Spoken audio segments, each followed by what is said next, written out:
This video is sponsored by World Anvil. If you were flipping through the 2014 Dungeon Master's Guide, you might find this chart on page 10. It presents something called the Dawn War Pantheon, and lists the domains associated with each of those gods.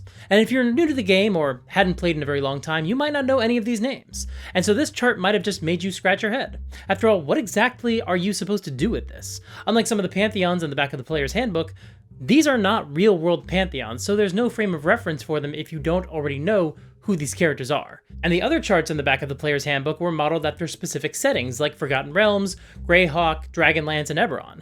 You could go find resources for those settings from earlier editions and get the info you needed there. What even was the Dawn War? That's not an IP anyone knew. There are no Dawn War sourcebooks or novels or tie-in video games. Now, some of these names might be familiar to you if you'd played older editions of D&D, but if you hadn't played since at least the mid-2000s, as was the case for a lot of people returning to D&D for 5th edition, then this list is kind of baffling. Paylor and Cord are from Greyhawk, but who's Ioun? You mean like the Ioun Stone, the classic magic item? That's the name of a god now? Who are these other newbies? Who's Melora? Who's the Raven Queen? However, just a few months later, a little show called Critical Role premiered on Geek and Sundry's Twitch channel, and pretty soon these gods started getting name dropped, and it became clear that this specific pantheon was intimately tied into Matt Mercer's homebrew world. And thanks to the misadventures of Vox Machina and eventually the following campaigns, these gods became interesting, compelling, and dramatic characters. But if you're like me and you played 4th edition, then you already knew this pantheon way before the 2014 Dungeon Master's Guide came along. And you already knew that they might be the perfect D&D pantheon. So that's what we're going to talk about today. First, we're going to talk about where these gods came from and how they were created and why I think they're such an excellent D&D pantheon. Then we'll talk about Critical Role's history with this pantheon and how they managed to steal this group of gods whole cloth. First of all, to get this out of the way, I don't know why this pantheon is called the Dawn War Pantheon, other than the fact that the folks at Wizards of the Coast didn't have any better options available to them. Like, they can't call it the 4th edition Pantheon because the goal is to demonstrate that this is a pantheon from a specific world or campaign setting. But 4E's campaign setting was the Nintir Vale, which was initially just the name of one valley, so that doesn't really work either. That would be like calling the Forgotten Realms gods the Sword Coast Pantheon. It's just kind of limiting. The Nintir Vale was more commonly referred to as the Points of Light setting, but that's not a brand, that's a playstyle. We'll do a video some other time about 4E's campaign setting and the idea behind the Points of Light, but that's not really relevant to today's topic. Anyway, apparently the Dawn War is an event from the prehistory of the Nintir Vale, so that's what they used. Sure, why not? But when you opened up the 4th edition Player's Handbook, you were met with a pantheon of 11 gods. And already I think this was a smaller list than you would get in other editions. The 3.5 Player's Handbook included the evil gods, which 4E kind of didn't, and more on that later. So there were 19 gods on that list, but even if you cut out the evil gods, you still had 13. That book was also specifically set in Greyhawk, which is essentially the default campaign setting for the game at the time. Now, my understanding is that Greyhawk was huge during the early 2000s. Throughout the publication of 3rd edition and 3.5, they basically had a massively shared campaign setting running for 8 years, like a tabletop MMORPG. And my suspicion was that the creators were worried that this would be too daunting for all the new players they expected to pick up 4th edition. So the choice was made to present a new campaign setting, something that could be a clean slate for everyone starting at square one. Because if there's one thing that nerds love, it's when you throw out all the lore they spent years learning. They definitely get very normal about that. So part of that process meant establishing a new pantheon. But they didn't fully start from scratch. They went through the existing pantheons and pulled a few gods they wanted to keep. From Greyhawk, they took 2 gods. Cord, god of strength, although now he's been reframed as also a god of battle and a god of storms. And Paylor, god of the sun, although now he's also a keeper of time, since the sun marks the passage of the seasons. I actually think it would be interesting if he was also more explicitly a god of time. That's maybe a bit of a missed opportunity. They also took 2 non-human gods who were present in Greyhawk because they're kind of present in just about every D&D world, I think. Corellon, the god of the elves, was now also the god of spring, beauty, the arts, arcane magic, and the fae. Moradin, god of the dwarves, was now also the god of the forge and the protector of the hearth and family. And when we get to the evil deities, we'll see a few other gods cross over from Greyhawk, but more on that in a minute.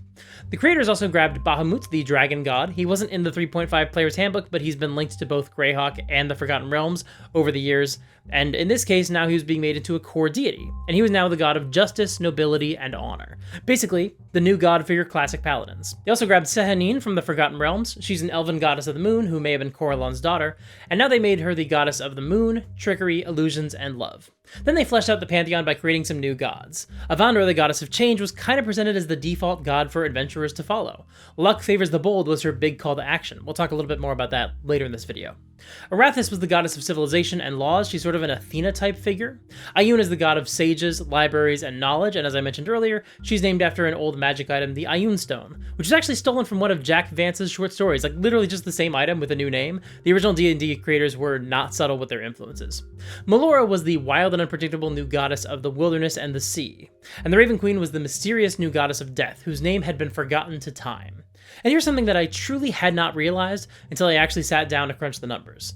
See, this pantheon features 11 gods. 6 of them were borrowed from earlier editions, 4 male gods, 1 female god, and Corellon, who has been gender fluid since 1980. The 5 new gods introduced were all female. So it seems like they wanted a smaller pantheon, but they also wanted it to be more or less equal in representing men and women. This may be one of the reasons they moved away from using more of Greyhawk's gods. Aside from the fact that they may have just wanted a clean break to make sure that players and GMs knew that this was a fresh campaign setting. There are also only 3 female gods in the list of the 19 gods presented in the Old Player's Handbook. It seems like Greyhawk's pantheon is kind of a sausage fest. And a couple of those few female gods do seem to have been direct inspirations for some of 4E's new gods, but they don't appear as themselves. For example, Weejas is 3rd edition's goddess of death, and very much like the Raven Queen, she's a neutral god. But Weejas also just seems super sinister. Why does her icon look like a demon? What's happening here? I'd argue that replacing her with the Raven Queen might better capture what they were going for with a lawful neutral goddess of death.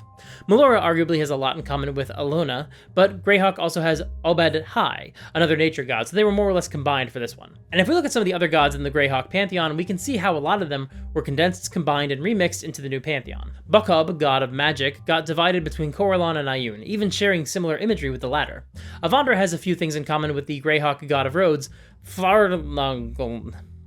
Can't imagine why they didn't use that god. It's truly a mystery.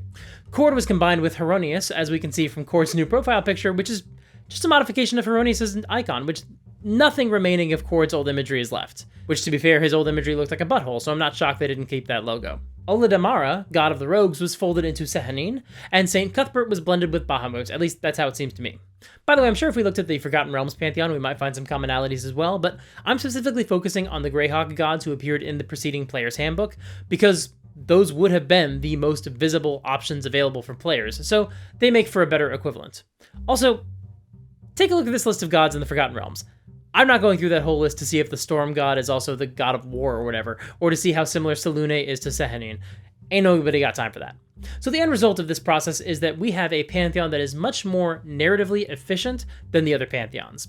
I'm not somebody who generally thinks something being efficient is automatically the same as it being good, but when you are offering options for players to choose, then yeah, I think stripping the gods down to the smallest practical number that still offers lots of freedom and enough options to keep them happy was probably a good call. However, there's another reason why most of these gods were chosen and or created for this pantheon. And to see it in action, we have to shift our gaze to the evil gods. Now, the evil gods got a very brief listing in the Player's Handbook, but they didn't get the same kind of write-up as the good or neutral gods did. That's because the evil gods weren't intended to be available to players, because 4th edition really did not want you to play an evil character. 4e did a lot of odd things with alignment, and I'm not sure how I feel about all of them, but we'll discuss that another day. But the evil gods did get their write-ups in the Dungeon Master's Guide, and almost none of them had appeared in the previous Player's Handbook, except for 2. However, a lot of them were major figures in D&D's history. Asmodeus, Lord of the Nine Hells, had been around since AD&D 1st edition, but now he was promoted to the role of a deity. It seems like this change was made so that he would be brought more into center focus of the lore of D&D, specifically connected to the Tieflings and the Warlock class. Groupsh was one of the evil gods in the last Player's Handbook. I made a whole video about Groupsh, and he's a very interesting and divisive character, but he's the god of the orcs, and specifically he's an enemy of Corellon. Both Corellon and Groupsh seem to appear in just about every D&D pantheon, so this is hardly a surprise. Similarly, we get Lolth, goddess of the Drow, nicknamed the Demon Queen of Spiders, even though the book is clear that she's a god and not a demon. Again, Lolth is pretty much always around, so she was kind of a given. Tharizdun is another god who exists in lots of campaign settings, but he actually isn't named at all in the 4e Player's Handbook, only in the Dungeon Master's Guide. The explanation given for that is that he's a secret, and the few cults that follow him at all know him as the Elder Elemental Eye. They don't even know who he really is. This is a reference to the Temple of Elemental Evil, which was a recurring element in D&D, and I believe it came back in 4e as well. The designers were trying not to spoil the twist in that adventure for players if you ran them through a dungeon, so they didn't give out his name in the Player's Handbook. Tiamat, the Queen of Evil Dragons, also always shows up, so you know she's got to be on this list. And then we get Vecna. Now, Vecna was in the Greyhawk Pantheon in the previous player's handbook, and it does seem like Vecna is often tied up in Greyhawk as a campaign setting. However, the hand and eye of Vecna have appeared in every edition of the game since they appeared in Eldritch Wizardry in 1976. So if you're going to include the hand and eye of Vecna in your Dungeon Master's Guide, then you're going to need to include Vecna as a god in your world. And Vecna actually serves as the perfect example of how some key decisions were made with the Pantheon, because Vecna seems like the perfect antagonist for the Raven Queen, as well as for Ioun. In fact, pitting Vecna and Ioun against each other would be especially funny, because while the hand and eye of Vecna are inspired by magic items in Michael Moorcock's books, Vecna's name itself is an anagram for Vance, making him a reference to that fantasy author, Jack Vance. And Ioun is named after the Ion Stone, which is specifically lifted from the writings of Jack Vance. So giving these two gods some animosity towards each other is just very funny to me. The Raven Queen is also an enemy of Orcus, who doesn't appear in this pantheon, but he is name-dropped in her write-up. It seems like some of these new gods were developed specifically because they would make good foils to some of the evil gods, or some of the other evil forces in the history of D&D. We can actually see that in action with one of the new evil gods, Bane. Yeah, I know, like the Batman villain. Bane is the evil god of war and conquest, and he actually comes from the Forgotten Realms, although apparently an article in Dragon Magazine made it clear that these were different gods, although they are shockingly similar. And Bane was clearly introduced as a foil for Kord. In fact, if that wasn't already obvious, it would become so when the same article introduced those two gods as being brothers of each other. The next two new evil gods don't seem quite so obvious in their inspiration, though they do seem to fill gaps in the pantheon. The first is Torog, the King that Crawls. He's the god of the Underdark, and I think he was created so that not everything in the Underdark would worship Lolth, even though she was probably the god most associated with the creatures of the Underdark at the time. They say that if you say his name, he burrows underneath you and drags you underground. He's also the patron of jailers and torturers, so I feel like he's a natural opposite to Avandra, the goddess of freedom. And the final new evil god is Zahir, an evil snake god and god of assassins. And this makes sense. If you've got plans to do something with the Yuan-Ti in this edition, then give them their own version of Lolth or Grumsh, give them their own patron god. That's ultimately one of the biggest goals when you're world building for D&D. You want to try to find content gaps that players and DMs will need, and then you figure out the best way to fill that gap, hopefully by offering something cool. And sometimes that's easier said than done. Like, I know when I'm creating gods, there are lots of things that I don't ever think of because I'm just one guy. Thankfully, today's sponsor, World Anvil, can help me out a lot with that. World Anvil is a fantastic online toolkit that you can use to create articles for any aspect of your world. You can have separate articles for monsters, magic items, nations, NPCs, whatever you like. And when you're writing an article, there's a useful template designed to get you thinking about things you might not have thought of on your own. For example, if I'm creating a god, then there are deity-specific prompts I can fill in, like the church they're associated with, the realms where they're worshipped, their divine domains, artifacts, holy books and codes, divine symbols and sigils, tenets of faith, divine goals, and holidays. However, if I'm creating a religion, I get prompts like their mythology, origins, cosmology, priesthood, ethics, granted divine powers, political intrigue and influence, worship, and different sects. And that's an incredibly helpful tool when you're coming up with the stuff on your own. And World Anvil is offering a discount to the viewers of this channel. If you visit worldanvil.com/supergeekmike and use the promo code supergeek at checkout, you could save 51% off of any annual membership. That's more than half off. Once again, that is worldanvil.com/supergeekmike and use the promo code supergeek. Thank you so much to World Anvil for sponsoring this video.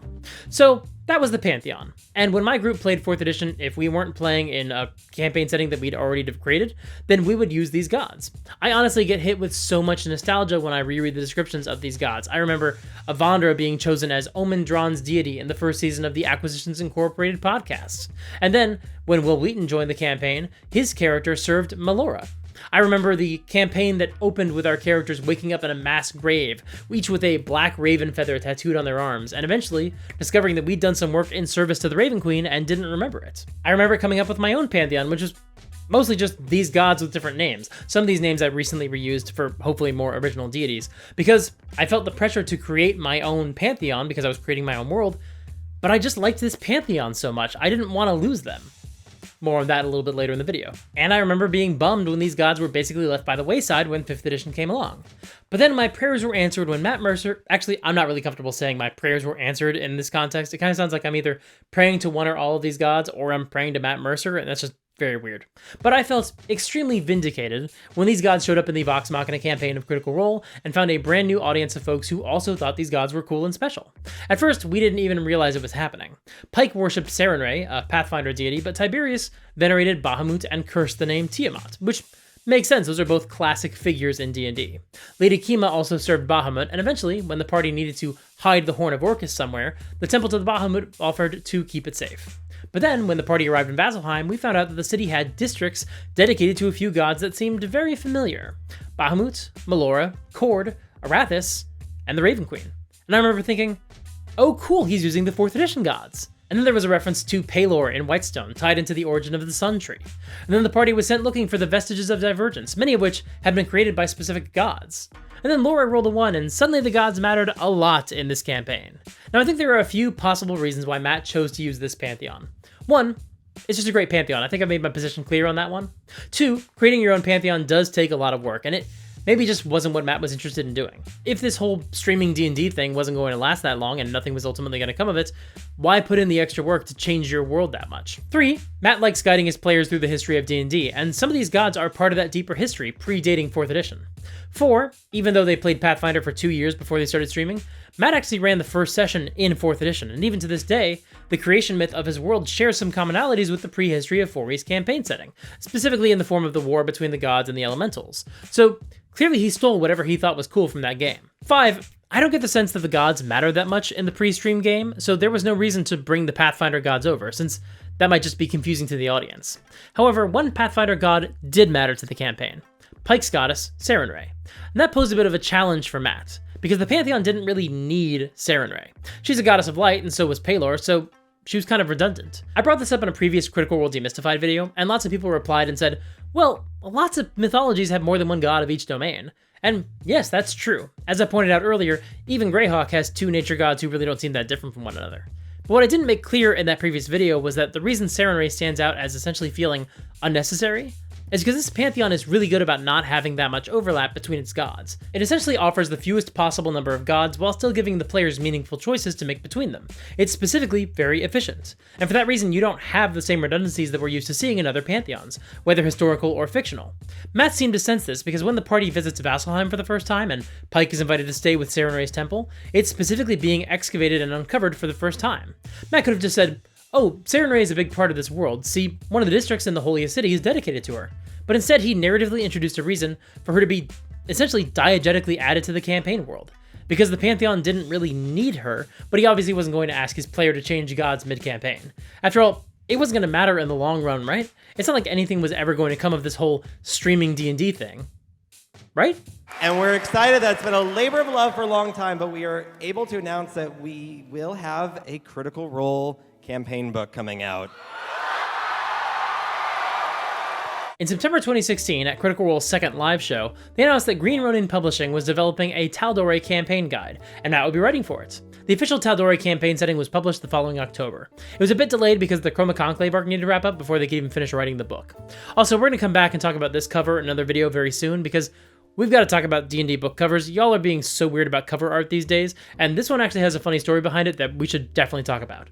But as you can imagine, Matt and his team had a problem. This setting that they were now publishing a guidebook about was using gods they didn't own and didn't have the rights to use. Now, thanks to the OGL, they were able to cover almost all the content they needed to include in order to capture the essence of Critical Role. There were 2 exceptions. The first was Goliaths, which somehow they were able to sneak into the book. I'm not sure how. Maybe they got permission from Wizards of the Coast, or maybe they determined that the idea of a half-giant race called Goliaths was common enough of an idea that they could get away with it. I'm not sure. But the other big element that they had to include was the gods, and there was no getting around it. That was Wizards of the Coast lore, and they couldn't include it.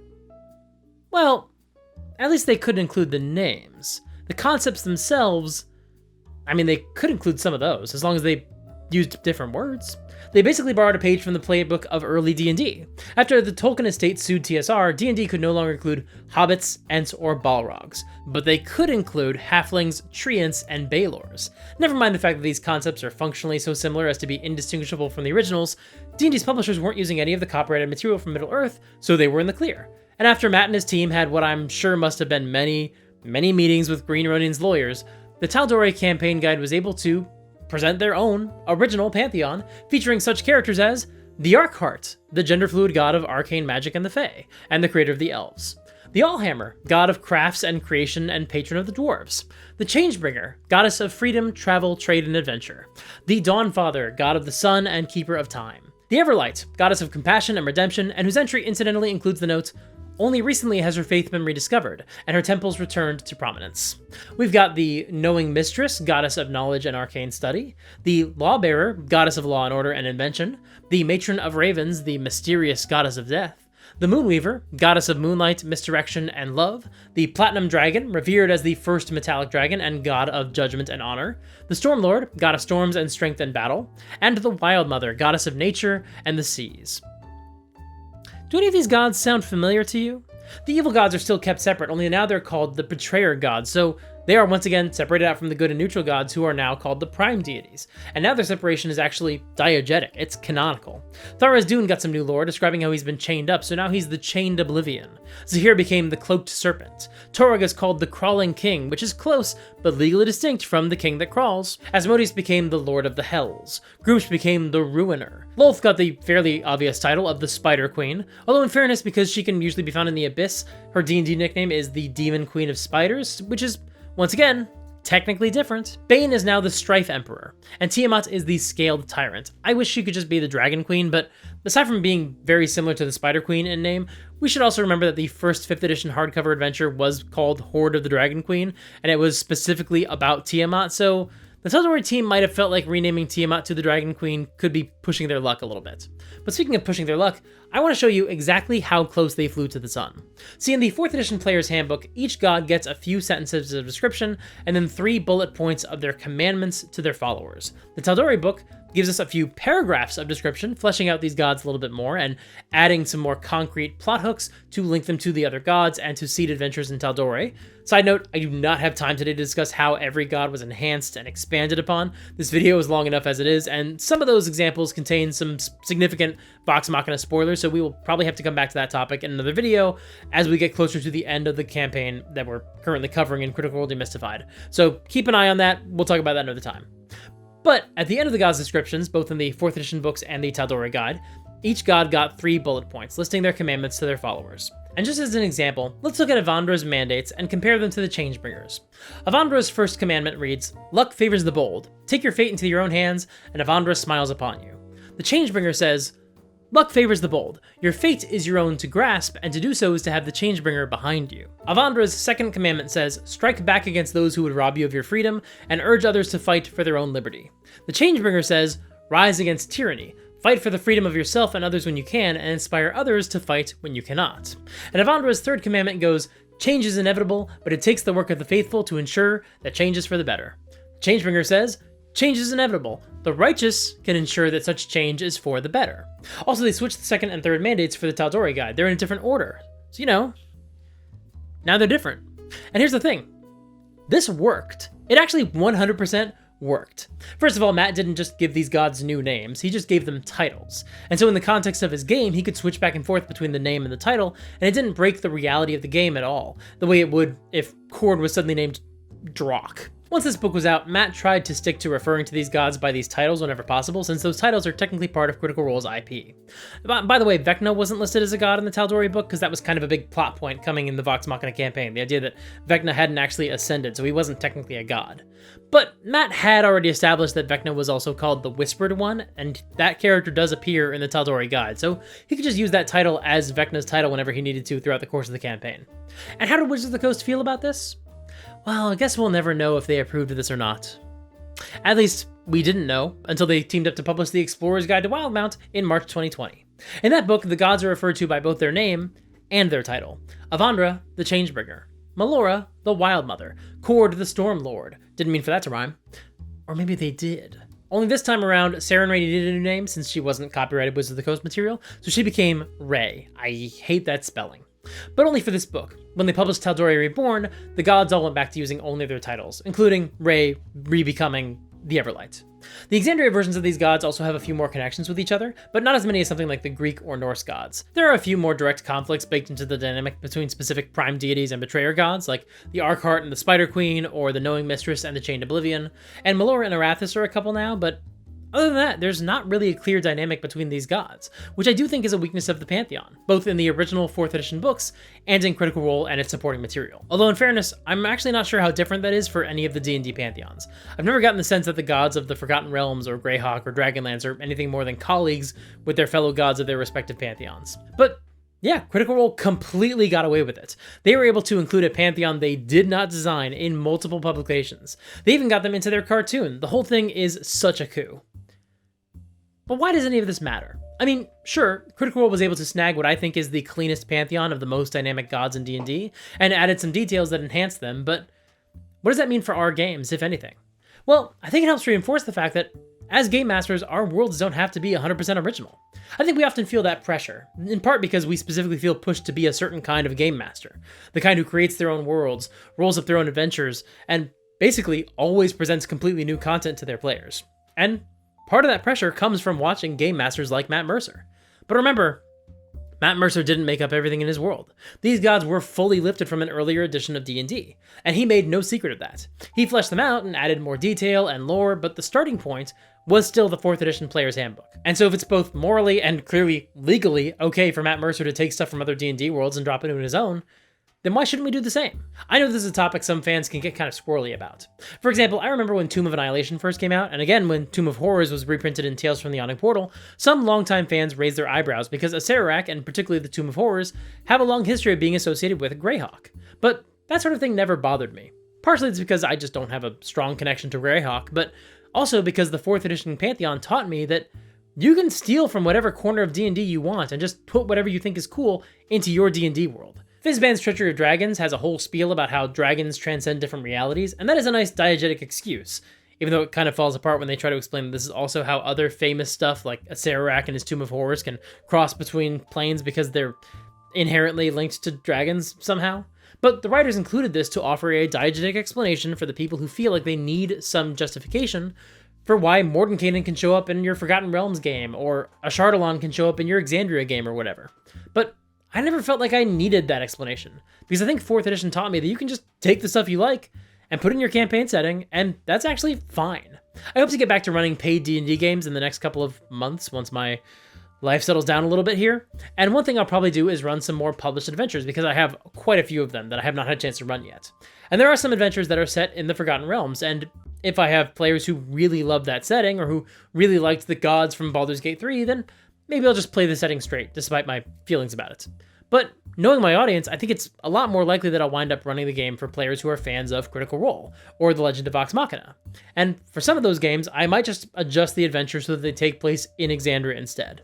But if that's not what I end up doing, then there's also a real chance I'll run the game in the Forgotten Realms as written, but I'll use these gods. I'll use the 4th edition / Critical Role Pantheon, because those are the gods that I find to be the most compelling, and that offer the most interesting plot hooks. Or, at the very least, the most interesting plot hooks that line up with my playstyle. But let me know, was this interesting to you? Do you want to see a video in the future about the specific changes Matt and his team made to these gods when they published their own versions of them? Let me know in the comments below. Don't forget to like and subscribe and ring the bell, and consider supporting me financially through Patreon, Ko-fi, or YouTube memberships. Those are all the most reliable ways to support me. They help me keep the lights on and make it possible for me to make videos like this that are really heavily detailed. You can also join my Discord server and my mailing list, and those links are all in the description below. Click here to watch my video about making my own Pantheon. That was a really, really fun video to make, but it tanked in the algorithm, so I think you'll get a kick out of it. Please go and show it some love. Until next time, play fair, and have fun.